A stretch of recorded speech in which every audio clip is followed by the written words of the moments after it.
She called me ugly in front of 15 guests and left me with a $2,347 bill. Be grateful, I even dated you, she said before kissing another man. Next morning, she had 89 missed calls. But none were for me because while she was celebrating, I was opening files she never knew existed. Before I continue, where are you watching from right now? Drop your city and country in the comments. I'd love to see how global the Twisted Revenge Tales family really is. My name is Everett Sinclair. I'm 43, VP of Operations at National Logistics Company. Married 15 years to Sienna, who turned 40 last Tuesday. We have 2 kids, Isaac, 13, and Harper, 9. I thought we had a good life. I was wrong. Sienna insisted on celebrating at Harborview, an upscale seafood restaurant overlooking the marina. She wanted 15 of her influencer friends there, the whole lifestyle blogger crowd. I reserved the private room, ordered champagne, arranged everything she asked for. She walked in wearing a red dress I'd never seen, barely glancing at me as she greeted her guests. They posed for photos, laughed too loud, drank expensive wine I hadn't ordered. I sat at the head of the table like furniture. Dinner went fine until dessert. Sienna stood up, wine glass raised, already tipsy. Her friends went quiet. Phones pointed at her. I want to thank everyone for coming, my wife announced, her voice carrying the performative tone she used online. Especially my husband, Everett. She waved toward me without looking. I raised my glass, smiling. You know, it takes a special man to support a woman like me. Sienna continued. Someone who knows his place. She paused. Look at him. Really? Look. The room temperature dropped. I lowered my glass. He's not exactly attractive, is he? Sienna laughed. Some of her friends joined nervously. That receding hairline, those dad jeans, but he has his uses, I suppose. My throat went tight. I thought about Isaac, asking last week why Mom was always on her phone. About Harper, who'd stopped showing Sienna her drawings. Be grateful I even dated you.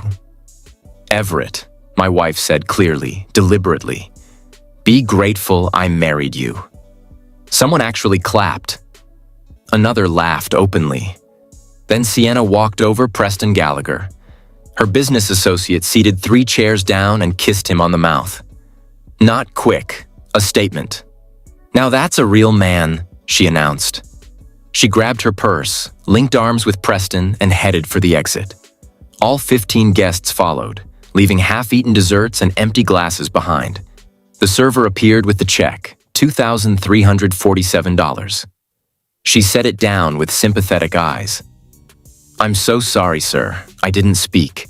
Just pulled out my card, paid, added 30% tip, and photographed the receipt. Not from anger, not for revenge, because I needed to remember the exact moment I stopped pretending. I drove home in silence. The house was dark, kids asleep, babysitter gone. I walked upstairs to my office and unlocked my laptop. The small gray icon in the corner, the one Sienna never noticed, opened to a black screen. Password protected. I typed the code. The interface loaded. Clean folders labeled with dates, names, locations, years of documentation.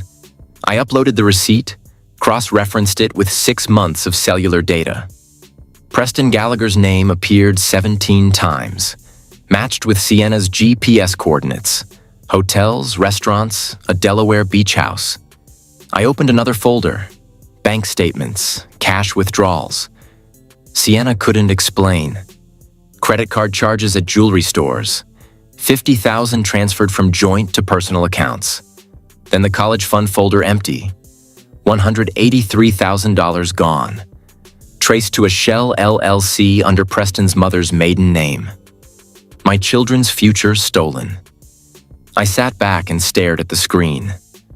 No anger yet, just cold clarity. Sienna thought she'd married someone simple, someone who'd stay quiet. She had no idea who I was. I slept better that night than I had in months. No tossing, no checking my phone, no wondering where Sienna was. Just 8 solid hours of dreamless sleep when you finally stop lying to yourself. Peace comes easy. My alarm went off at 6 o'clock. I showered, dressed in my usual work clothes, and went downstairs. Isaac and Harper were already at the kitchen table eating cereal. The babysitter, Mrs. Chun, looked exhausted. "Your wife never came home, Mr. Sinclair," she said quietly, glancing at the kids. "Should I be worried?" "No need," I replied calmly. "She's staying with a friend. Thanks for watching them overnight. I'll transfer the extra hours today." Mrs. Chen nodded, gathered her things, and left. Isaac watched me over his bowl, his 13-year-old brain already calculating something was wrong. "Dad, is Mom okay?" my son asked. "She's fine," I said, pouring coffee. "Eat up. School in 30 minutes. Harper looked up from her cereal. "Daddy, why didn't Mommy say goodnight last night?" I knelt down beside her chair, brushed hair from her face. "Sometimes grown-ups have complicated nights, sweetheart. But you and Isaac are my priority, always." She nodded. Not quite understanding, but trusting me anyway.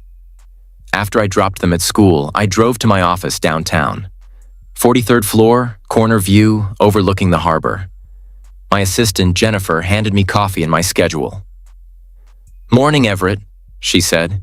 "You have the quarterly logistics meeting at 10 o'clock, then lunch with the Memphis distribution team." "Thanks, Jen." I walked into my office and closed the door. My phone sat on the desk face down. I'd silenced it before bed. Now I flipped it over. 89 missed calls, all from Sienna. 43 text messages, 27 voicemails. I didn't open any of them. Instead, I forwarded everything to a secure cloud folder tag with timestamps and continued my morning routine.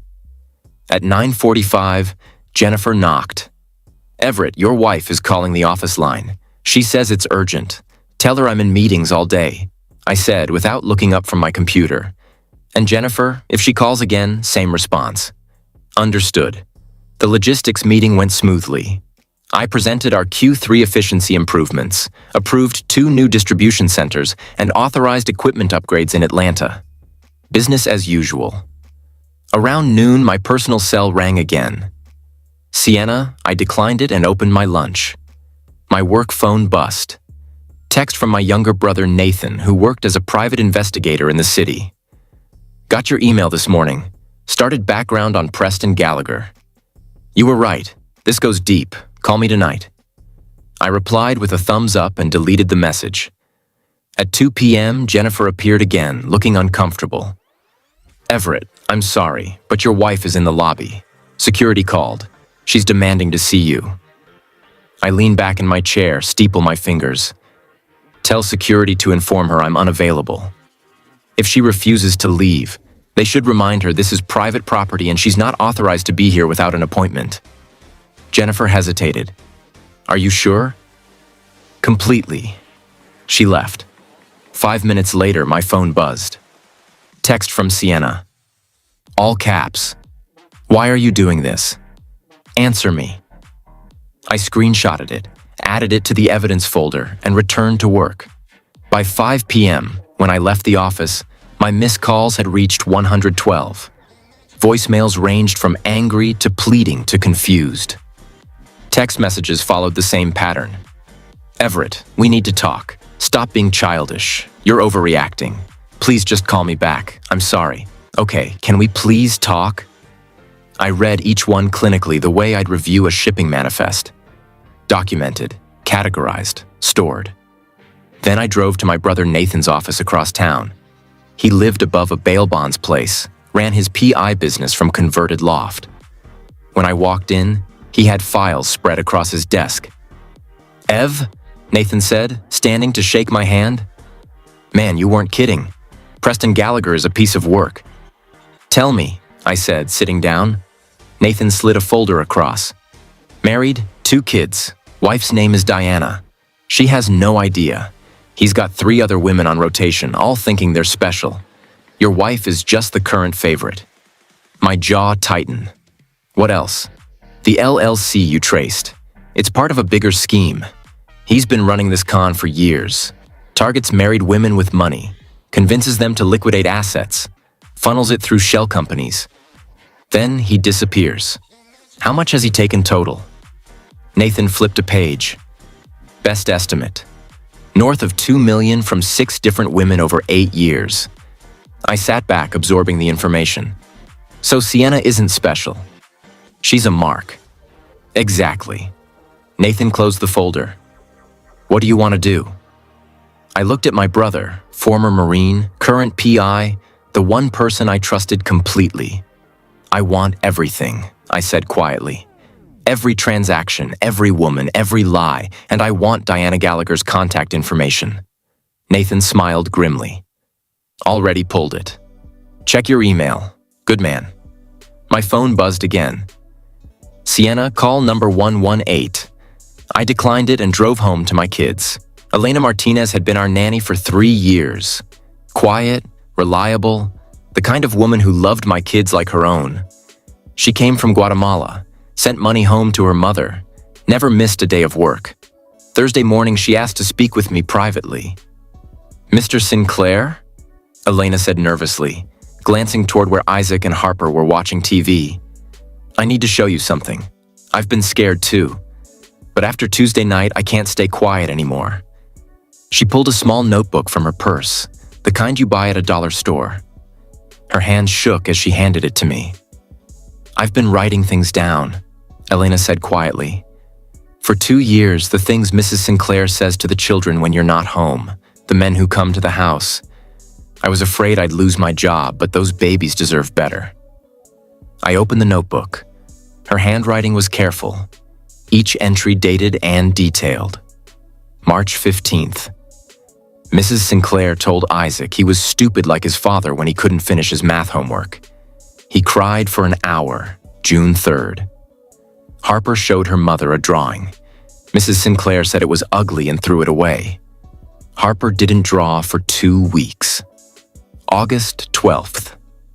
A man named Preston came to the house at 2 p.m. They went upstairs for 3 hours. I had to keep the children outside, page after page. 24 months of documentation. My wife's cruelty laid bare in Elena's precise notes. My hands tightened on the notebook. Elena, why didn't you tell me sooner? I was scared, sir, she whispered. Mrs. Sinclair said, if I ever told you anything, she'd call immigration on me. My papers are good, but I was afraid. I looked at this woman who'd protected my children while being threatened. Elena, you're not losing your job, and I need you to testify to what you've seen. Can you do that? She nodded, tears in her eyes. For Isaac and Harper. Yes, thank you. I stood, walked to my safe, and pulled out an envelope with $5,000 cash. This is for your courage, and your salary just doubled. Elena tried to refuse, but I insisted. You protected my kids when their own mother wouldn't. That's worth everything. After she left, I called Nathan. I need you to secure a witness. Our nanny, she's got 2 years of documented abuse. On it, Nathan replied. Also, I contacted Diana Gallagher, Preston's wife. She wants to meet you when tomorrow. Neutral location. She's bringing her own evidence. I looked at Elena's journal on my desk. The walls were closing in on Sienna and Preston. They just didn't know it yet. My phone buzzed. Sienna, call 147. I declined it and made dinner for my kids. Saturday morning, I took Isaac and Harper to the park. Normal father things. Pushing Harper on the swings, throwing a football with Isaac. But my mind was on the envelope in my glove compartment. 3 weeks ago, I'd taken both kids for what I told them were routine checkups. The pediatrician, an old friend from college, had quietly collected DNA samples. No questions asked. The results came back yesterday. Isaac, 99.9% probability of paternity. My son, Harper, 0% probability of paternity. Not my daughter. Biologically, I'd sat in my car for 20 minutes after reading that second result, staring at the paper like it might change. But numbers don't lie. Harper, with her bright smile and her love for drawing, wasn't mine by blood. She was Preston Gallagher's. The affair had been going on for at least 10 years. Sienna had gotten pregnant, convinced me Harper was mine, and I'd never questioned it. Why would I? She had my eyes, people said. My temperament, all lies. But here's what Sienna didn't understand. Biology doesn't make a father.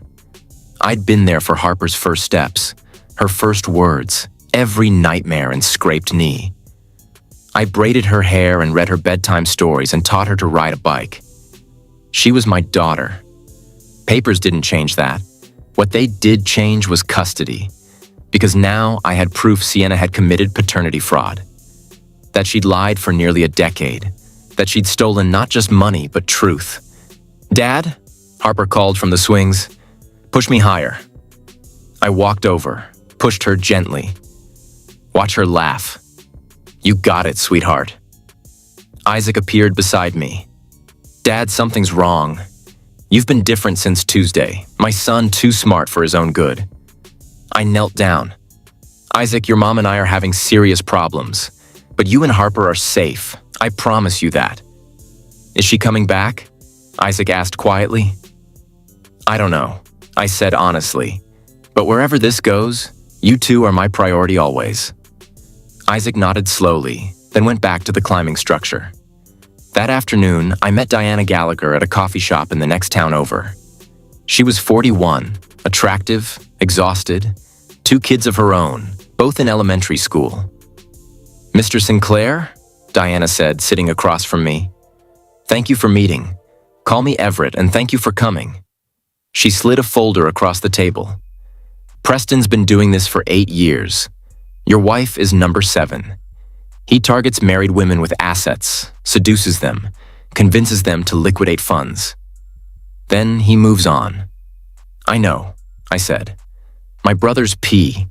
I uncovered most of it." Diana's jaw tightened. "What you might not know is that he has another child with wife number 4, a daughter he's never met, never paid for." My stomach dropped. "Harper, you know. I pulled out the DNA results, just confirmed. She's his biologically mine in every other way." Diana read the document, then looked up with fierce determination. "We need to destroy him together." "Agreed." I said, "What do you have?" "Financial records, emails, text messages, and I'm filing for divorce Monday. I want full custody and I want him prosecuted for fraud." I extended my hand. "Then let's make sure he loses everything." She shook it firmly. "Starting now." Sienna made her move on Thanksgiving. She called my parents crying, telling them I'd locked her out and turned the kids against her, said she just wanted to see her family for the holiday. My mother, bless her heart, believed it. She called me Wednesday night. "Everett, honey, Sienna says you won't let her see Isaac and Harper for Thanksgiving." Mom said gently, "I know you're having problems, but it's family time." "Mom, there's a lot you don't know. Then come to dinner tomorrow. Both of you, we'll talk like adults." I paused, thinking, then smiled. "All right, we'll be there at 2 o'clock. I called Nathan immediately. Change of plans. Thanksgiving just became evidence collection day. "What do you need?" Nathan asked. "Meet me at my parents' house tomorrow, 1:30. Bring Diana Gallagher and all the documentation. Thursday afternoon, I arrive at my parents' home with Isaac and Harper." My father opened the door. Former Army colonel, still built like he could run a marathon. "Son," Dad said, shaking my hand firmly. "Your mother's worried." "I know, Dad. That's about to change." Sienna was already inside playing the victim perfectly. Red eyes, tissue in hand, hugging my sister Rachel. When she saw me, her face shifted to hope. "Everett, thank God. We need to talk." "We will," I interrupted calmly. After dinner, the meal was tense. Sienna kept trying to engage me, touch my hand, smile at the kids. Isaac and Harper stayed close to me, barely speaking to their mother. At 4:00 p.m., the doorbell rang. I stood. "That'll be for me." I opened the door. Nathan stood there with Diana Gallagher and Catherine Stone, the attorney I'd hired 2 days ago. "What's going on?" my mother asked nervously. "Family meeting?" I said. "Everyone, please sit down." I placed a thick folder on the dining table. My parents, my sister Rachel, my brother Scott, All stared. Sienna has been having an affair with Preston Gallagher for 10 years. I began calmly. She stole $183,000 from our children's college funds, and she's been verbally abusing Isaac and Harper for years. Sienna's face went white. Everett, what are you? This is Diana Gallagher, I continued, gesturing. Preston's wife. And this is Catherine Stone, my attorney. Diana stepped forward. Your daughter-in-law has been sleeping with my husband. He's a con artist who's defrauded 7 women. Sienna is number 7. My mother's hand went to her mouth. My father's jaw tightened. That's not all I said. I pulled out the DNA results. Harper isn't my biological daughter. She's Preston's. Sienna alive for 9 years. The room went dead silent. My father stood slowly, his colonel's voice returning. Sienna, is this true? Sienna tried to speak, but nothing came out. Get out of my house, Dad said quietly.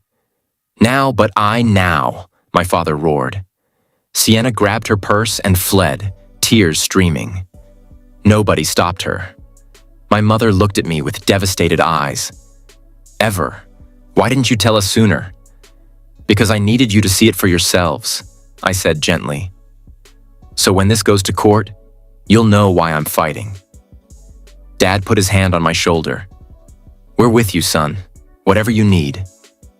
Harper climbed into my lap. Daddy, I'm scared. I held her close. I know, sweetheart, but you're safe now. Monday morning, I got the call I've been expecting. Principal Anderson from Riverside Academy, the private school Isaac and Harper attended. Mr. Sinclair, we need to discuss a situation, Anderson said carefully. Several parents have expressed concerns about Mrs. Sinclair's position on the PDA board. What kind of concerns? I asked, though I already knew. The videos from the restaurant incident have been circulating. Parents are uncomfortable with her representing the school. The restaurant had security cameras. Someone, probably Nathan, had made sure that footage found its way to the right people. There's an emergency PDA meeting tonight at 7. Anderson continued. Your presence might be beneficial. I arrived at 6:45. The school auditorium was packed, over 200 parents. Sienna sat in the front row, chin up, trying to look confident. She hadn't seen me come in. Principal Anderson called the meeting to order. We're here to discuss the PDA board composition and recent concerns. A mother in the third row stood. Margaret Shunn, doctor's wife, 3 kids at Riverside. I'll be direct. Sienna Sinclair publicly humiliated her husband at a restaurant on camera in front of their children's friends' parents. That's not the kind of person who should represent our school. Murmurs of agreement rippled through the crowd. Another parent stood. She also posted online about it, bragging. That shows a complete lack of judgment. Sienna tried to defend herself. That was a private matter between my husband and me. Nothing's private when you film it for your influencer friends. Margaret interrupted sharply. Some of us saw the videos. What you did was cruel and calculated. A man in the back stood. I recognized him as David Park, corporate attorney, 2 daughters of the school. I've also heard concerning reports about financial improprieties. Is it true you misappropriated your children's education funds? The room went silent. All eyes turned to Sienna. That's a lot, Sienna said, voice rising. My husband is trying to destroy me. Mr. Sinclair, would you like to address this? Principal Anderson asked, spotting me. I stood slowly, walked to the front. Parents shifted a watch. I didn't come here to destroy anyone, I said calmly. I came to protect my kids. Yes, my wife stole from their college funds. Yes, I have documentation.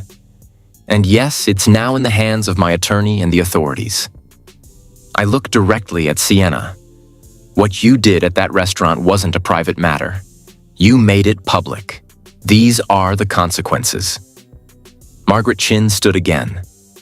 I moved to remove Sienna Sinclair from the PDA board. Effective immediately. Seconded, 3 parents said simultaneously. Principal Anderson looked uncomfortable. All in favor, nearly every hand in the auditorium went up. "Motion passes," Anderson said quietly. "Mrs. Sinclair, I'm sorry, but you're removed from the board." Sienna stood trembling with rage and humiliation. "You're all going to regret this." "No," Margaret said firmly. "You're going to regret teaching our children that cruelty has no consequences." Sienna grabbed her bag and stormed out.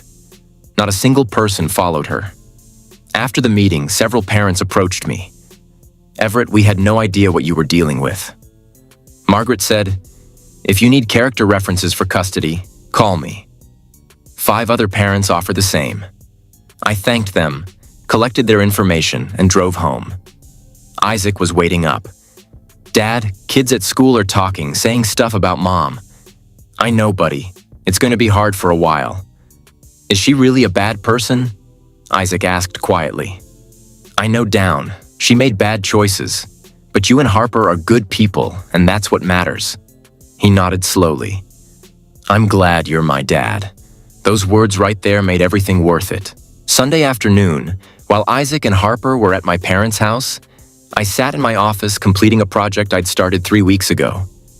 A digital vault encrypted and time-locked containing everything they'd need to understand when they were older. The folder structure was simple. Videos, documents, timeline, evidence. I recorded a 30-minute video message looking directly at the camera. "Isaac Harper, if you're watching this, you're 18 years old enough to understand the truth about what happened to our family." I explained everything calmly, factually. The affair, the theft, the paternity fraud. I showed documents, played audio recordings, displayed bank statements. Not to poison them against their mother, but to give them truth. "Harper, sweetheart, you're going to learn something difficult in this vault. Biologically, I'm not your father. Preston Gallagher is, but biology doesn't make a family. I chose to be your dad every single day. I chose you, and I'll keep choosing you for the rest of my life." I included Elena's journal, the DNA results, every piece of evidence from the case. Then I added something else. Positive memories, photos of birthdays, family vacations, soccer games, videos of Harper's dance recital, Isaac's basketball tournaments. "I don't want you to remember only the pain." I said to the camera, "I want you to remember that your dad fought for you, protected you, and loved you enough to tell you the truth when you were ready to hear it." I encrypted the vault with a dual key system. One key would automatically unlock on Isaac's 18th birthday, the second on Harper's. Both keys were held by Nathan and my attorney, Catherine, with instructions to deliver them on those dates. "Mr. Sinclair, Elena, call from downstairs. The children are back." I closed the laptop, backed up everything to 3 separate secure servers, and went downstairs. Harper ran to me immediately. "Daddy, Grandma made cookies." "Did you save me some?" I asked, scooping her up. "Maybe," she giggled. Isaac hung back, watching carefully. Later that night, after Harper went to bed, he knocked on my office door. "Dad, can I ask you something?" "Always, buddy, come in." Isaac sat down, fidgeting with his hands. "Some kids at school are saying stuff about Mom, about Harper, that she's not really your daughter." My chest tightened. "What do you think about that?" "I think biology doesn't matter," Isaac said firmly. "Harper's my sister. You're a dad. That's it." I felt pride swell on my chest. "You're absolutely right. And Isaac, when this is all over, when you're both older, I'll explain everything. But right now, I need you to trust me." "I do, Dad. I always will." After he left, I sat alone in the dark office. The vault was complete, the evidence secured. When my children were ready, they have every answer. But tonight, they just needed their father. And that's exactly what they'd get.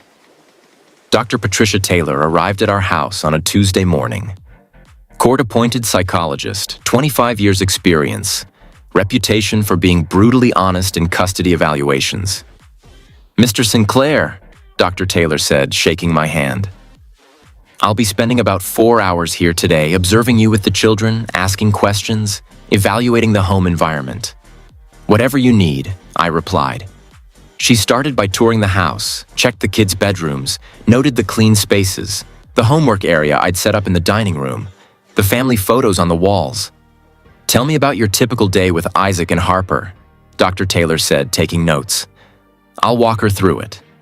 Morning routine, breakfast together, school drop-off, after-school activities, dinner, homework help, bedtime, and when Mrs. Sinclair lived here, how was it different? She was often absent. Business trips, influencer events, girls' nights.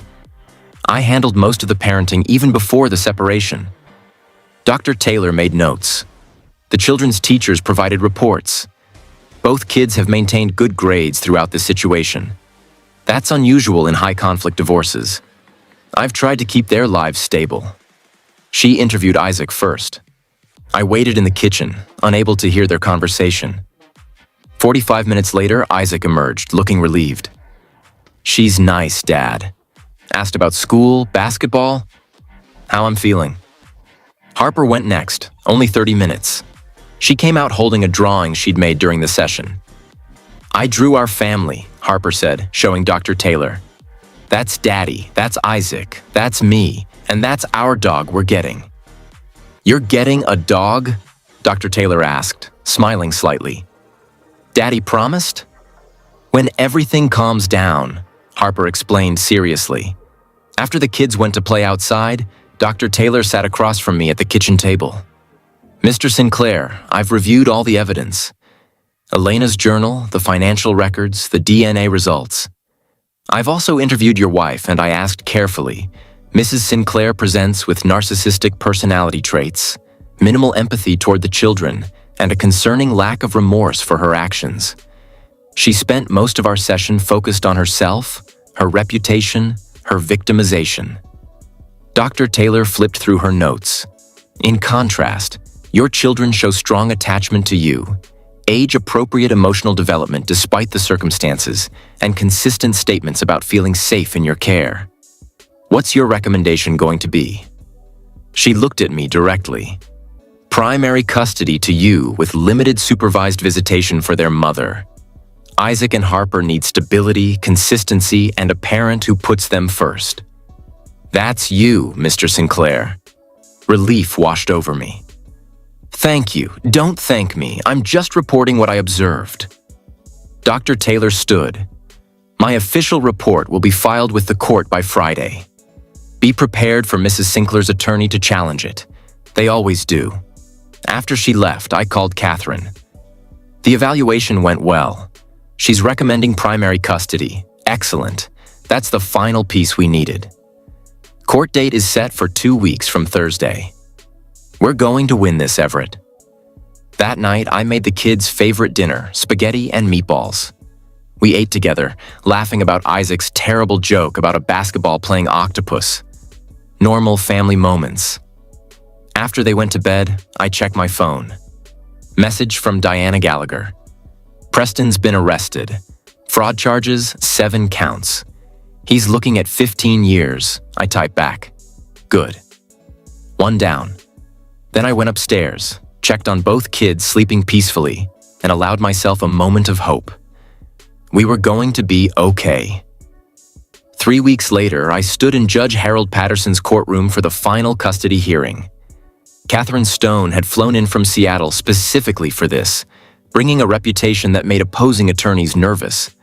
Sienna sat across the aisle, thinner than I remembered, wearing a conservative navy dress her attorney probably chose.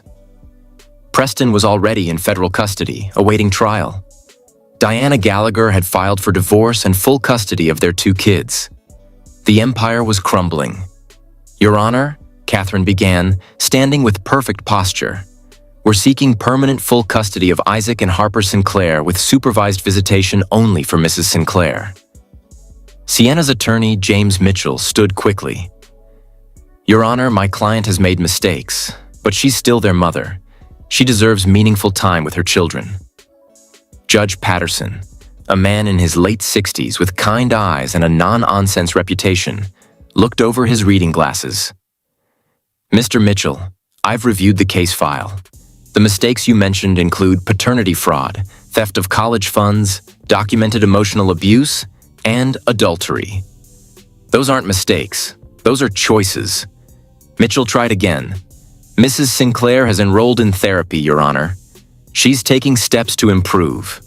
She enrolled in therapy 2 weeks ago. Catherine interrupted smoothly after 10 years of damaging behavior. That's not rehabilitation, Your Honor. That's damage control. Catherine approached the bench with a folder. We have testimony from 17 witnesses. Teachers, coaches, parents from a children's school. All described Mr. Sinclair as the primary caregiver. All described Mrs. Sinclair as absent or dismissive. She pulled out Elena's journal. 2 years of documented verbal abuse. Isaac was called stupid. Harper was told her artwork was worthless. Both children developed anxiety that improved dramatically once in their father's full-time care. Judge Patterson read Elena's entries, his expression darkening.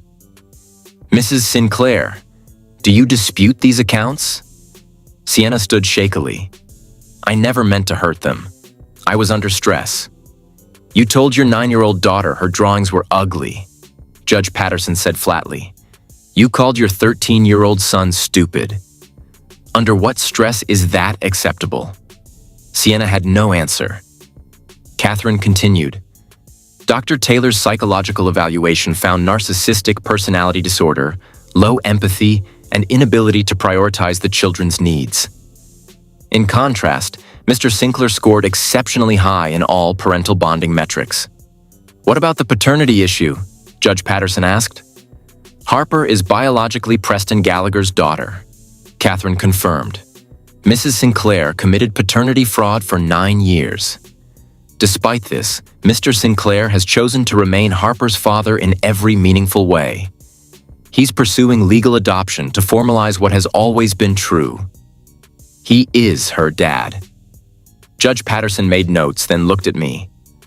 Mr. Sinclair, do you have anything to add? I stood. Your Honor, I'm not here to punish their mother. I'm here to protect my kids. They need stability, honesty, and a parent who puts them first. I've done it their entire lives, and I'll keep doing it. The judge nodded slowly. This court finds that the children's best interests are clearly served by awarding full legal and physical custody to Ever Sinclair. He looked at Sienna.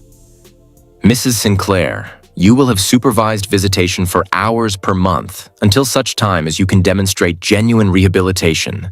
Not therapy appointments, but actual behavioral change verified by a court-appointed monitor. Sienna sobbed quietly. Mitchell put a hand on her shoulder. Furthermore, Judge Patterson continued. Mr. Sinclair is granted permission to pursue adoption of Harper with Mr. Gallagher's parental rights to be terminated due to fraud and abandonment. The gavel came down. This matter is concluded. Catherine shook my hand. Congratulations, Everett. Your children are safe. Outside the courtroom, Nathan was waiting with Isaac and Harper. My daughter ran to me immediately. Did we win, Daddy? Harper asked. Yes, sweetheart. We won. Isaac stood back, more reserved. What happens to Mom? She gets to see you sometimes with supervision, but you live with me now permanently. He nodded, relief visible on his face. Good. That evening, I made their favorite dinner again, letting them pick the movie for family night. We watched some animated film about dragons, Harper laughing at every joke, Isaac pretending to be too old for cartoons, but smiling anyway. Normal. Finally, beautifully normal. After they went to bed, I sat in my office and opened the digital vault one last time. Added the final court documents, Judge Patterson's ruling, the adoption paperwork I filed that afternoon. Someday when they were 18, they'd open this vault and understand everything. But tonight, they were just kids who needed their dad, and I was exactly where I was supposed to be. April brought warm weather and cherry blossoms. Isaac made the varsity basketball team for next year. Harper's artwork won a school competition. We adopted a golden retriever puppy named Murphy, who immediately became Harper's shadow. I stood in my backyard on Saturday morning, watching Isaac teach Harper how to shoot free throws. Murphy barked excitedly, chasing the ball every time it bounced away. "You're improving." "Squirt?" Isaac told his sister encouragingly. "Just keep your elbow in." Harper tried again, the ball swishing through the net. She jumped up and down, victorious. My phone buzz. Text from Nathan. "Preston got 15 years. Diana got full custody. Everything's final." I replied, "Good. How's Diana doing?" "Better. Started a support group for fraud victims. She's helping other women avoid what happened to her." I smiled, pocketed my phone. Diana had turned her pain into purpose. Respect. Elena appeared on the back porch carrying lemonade. "Mr. Sinclair, the children need drinks." "Elena, I've told you 100 times. Call me Everett." She smiled. "Old habits, sir." Elena's testimony had been crucial in court. Afterward, I'd increased her salary again and helped her bring her mother from Guatemala legally. She lived in our guest house now, family in every way that mattered. That afternoon, we drove to my parents' house for Sunday dinner. Isaac and Harper ran ahead to their grandparents, who spoiled them relentlessly. My father pulled me aside. "Son, I'm proud of you. The way you handled everything, protected those kids, never lost your temper. That's real strength." "Thanks, Dad. I learned from the best." Mom hugged Harper tightly. "My beautiful granddaughter. Did you bring me new artwork?" "Yes, Grandma." Harper pulled papers from her backpack, showing off her competition piece. Isaac sat with my brother, Scott, talking about basketball strategies. Normal family Sunday. Later driving home, Harper asked, "Daddy, are we going to be okay forever now?" I looked at her in the rearview mirror. "Yeah, sweetheart, we're going to be okay. What about Mommy?" she asked quietly. Sienna had completed 6 months of therapy. Her supervised visits were going slightly better, though both kids remained distant. She'd lost everything. Her influencer career, her reputation, most of her friends. Preston's legal team had made sure she got nothing from his assets. "Your mom's trying to get better," I said carefully. "That's between her and her therapist. What matters is you two are safe and loved." Isaac, sitting in the front seat, looked at me. "Dad, I know I don't say it much, but thanks for everything. You don't have to thank me, buddy. Being your dad is the best thing I've ever done." That night, after both kids were asleep, I sat on the back porch with Murphy at my feet. The house was quiet, peaceful. My phone buzzed, email notification, the digital vault system sending me a confirmation. Time lock verified. Content secured until Isaac Sinclair's 18th birthday, June 15th, 2030. 8 years from now, my son would open that vault and understand everything. Harper would do the same 3 years later. But tonight, they were just kids who'd survived a storm and come out stronger. I thought about that night at Harborview Restaurant, Sienna calling me ugly, leaving me with that bill. How humiliated I'd felt. Now I felt nothing but gratitude because that night was when I stopped pretending. When I started protecting what mattered. Catherine Stone had called last week checking in. "Everett, how are the kids thriving?" I told her honestly, "And you better than I've been in years." "Good. You deserve it. You're one of the good ones." Sitting on my porch, watching stars appear in the darkening sky, I realized she was right. Not because I'd won, but because I'd fought for the right reasons. Sienna had weaponized shame, thinking it would destroy me. Instead, I documented truth, protected innocence, and built something better from the ruins. My phone buzzed one last time. Text from Diana. "Thank you for everything. Preston's behind bars. My kids are healing. We're moving forward." I replied, "You did the hard part. Proud of you." Then I turned off my phone, went inside, checked on Isaac and Harper one last time, and went to bed. Tomorrow, Isaac had a basketball game, Harper at our class. I had a logistics meeting. Normal, beautiful, hard one. Normal. And I wouldn't trade it for anything. So, tell me, if someone humiliated you in front of 15 people, would you explode? Or would you stay calm and build your case? Drop your answer in the comments. And if you love stories where karma doesn't shout, it calculates. Make sure you like this video and subscribe to Twisted Revenge Tales for more stories like this.